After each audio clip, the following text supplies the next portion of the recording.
Louange à Dieu, le créateur des mondes. Nous demandons à Dieu d'élever le grade de notre bien-aimé le prophète Mohammed.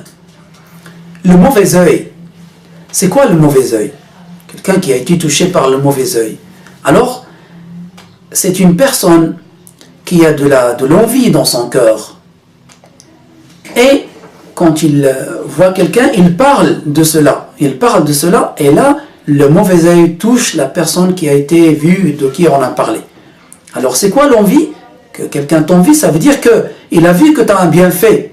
Et il veut que ce bienfait s'enlève de toi et vient à lui.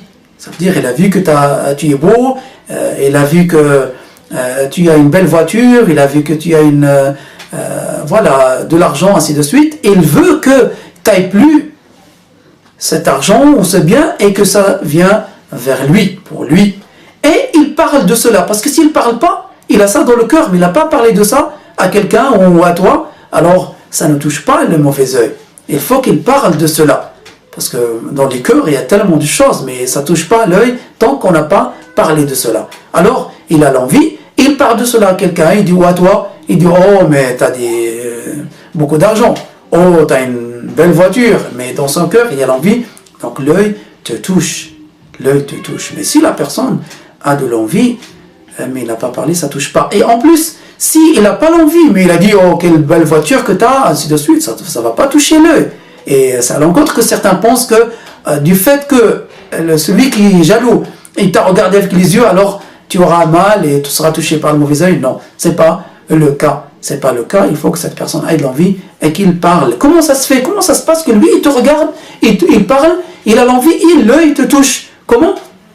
C'est par le fait que les savants ont dit qu'il y a un shaitan, un diable qui est mécréant, qui entend cela et qui touche la personne de qui on a parlé, qui est la personne qui a été enviée. Donc c'est shaitan qui fait, c'est la même chose que la magie.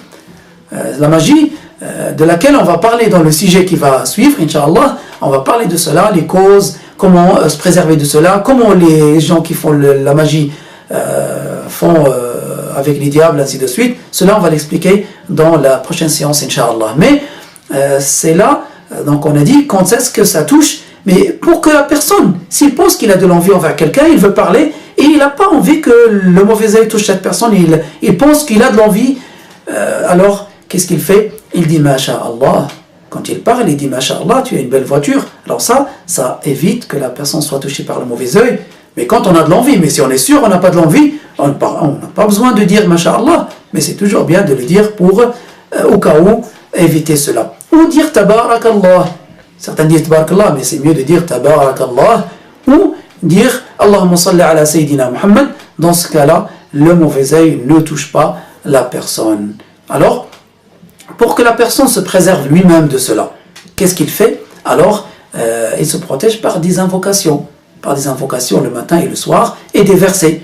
Parmi les versets, c'est Ayat al-Kursi, une fois, Allahu la ilaha illa huwa al-hayyul qayyum, tout le verset, et l'Ikhlas, Qul huwa Allahu ahad, et al-Falaq, Qul a'udhu bi rabbil falaq, toute la sourate, et al-Nas, Qul a'udhu bi rabbin nas, toute la sourate, 3 fois, pour se préserver de cela. Et un autre dua, je vous le dis, a'udhu bi kalimatillahi tammah, min kulli shaytanin wahammah, wa min kulli aynin lammah. Il faut bien protéger ou préserver la prononciation pour qu'il y ait de la baraka dans les versets ainsi que dans l'invocation. Donc il faut dire ça 3 fois, ou plutôt a'udhu bi kalimatillahi tammah, ce dua que j'ai dit, il faut le dire 3 fois, c'est mieux.